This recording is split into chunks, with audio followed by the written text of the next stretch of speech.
Here, at this very spot, is where eyewitnesses and even authorities stood watching.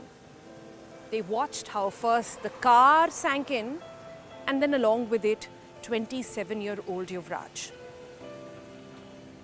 The bystanders here say that it was roughly around midnight when the accident took place. But for the next 2 to 3 hours is where they could hear Yuvraj screaming for help. They could see the flashlight of his camera as he asked for attention. Those 2 critical hours where authorities though arrived here but could not save him.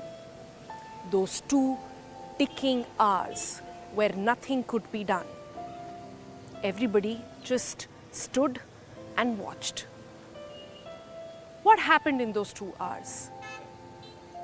Over the next couple of minutes, we are going to break down minute by minute on how authority after authority failed to save the life of an individual, a young, promising individual. Hello and welcome. I'm Sonal Mehrotra Kapoor, and this is a special broadcast from Greater Noida.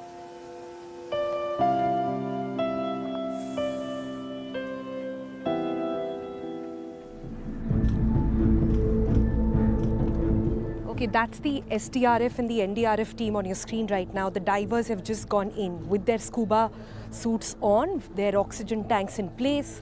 They are going in today, 4 days after the incident actually took place, to get their hands on the car, the Grand Vitara car that Yuvraj was in.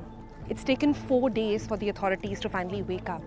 It's taken them 4 days of constant media coverage asking for resignation of the CEO of the Noida Authority, among several other officials, to finally say what was happening. At the moment, they're going in, after 4 days, like I said, to try and get their hands on the car. But what exactly is the situation, and why could this be done on that night? That's the critical question, no? Before I go in any further, look at this thing over here, this broken wall that you see. This broken wall is the impact of a truck that just about 15 days ago had a similar case, just like Yuvraj. Thick fog at night, could not see this L point and went right in. This was already broken. It's understood, because nobody really knows, there's no CCTV camera over here to actually look for.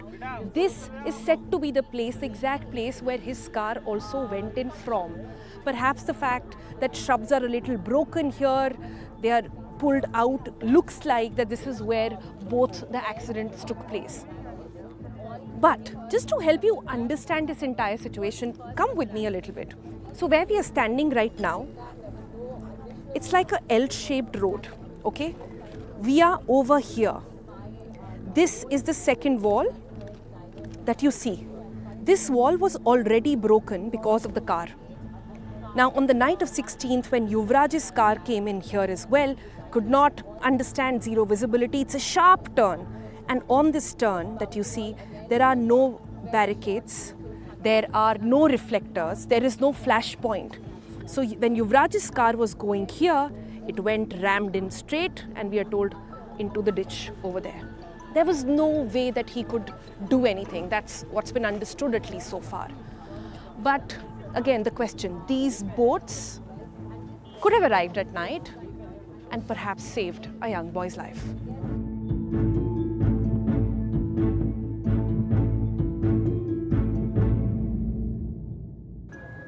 So what exactly happened? We spoke with several eyewitnesses, we spoke with people who were here, departments, to finally get a minute-by-minute breakup of what happened in the intervening night of 16th and 17th. Remember, this is the night where there was thick smog, pollution at its peak, fog at its peak as well, which meant zero visibility. One of the reasons why his car even went into the ditch. Around midnight is when we understand that his car went in. At 12:10, he made a call to his father. Yuvraj's father lives about 15 minutes from this spot, but it took him a lot longer because he could not understand where Yuvraj was at that point. All he was telling his father at that point was that he's about to die and that he's drowning in a ditch. Yuvraj's father says that he just couldn't figure out which ditch it was because there are so many of them right here in the sector 115 Noida, and perhaps several more which are death traps in waiting of sorts. He says it took him 40 minutes. 12:40 is when he finally reached the spot. And how did he trace him? Because Yuvraj opened the light of his phone camera, flashed that, and that's how they finally understood where he was. The PCR call was made. His dad called up 112. The PCR arrived, we are told, in just about 15 minutes. By that time, it was already 1 o'clock. PCR came here and quickly understood that they were perhaps not swimmers, could not do much, so they called up the fire department. That's when things started building up hope that fire department will perhaps have the equipment to go inside and rescue him, because till that point you could hear Yuvraj, you could hear him screaming, answering and talking to his father. Interaction was going on. But fire department came, but perhaps the equipment wasn't enough. We are told that they came with ropes, they came with hydraulic platforms as well. The rope, we are told, wasn't long enough to reach him, and the hydraulic plank or the platform there wasn't long enough to get to him.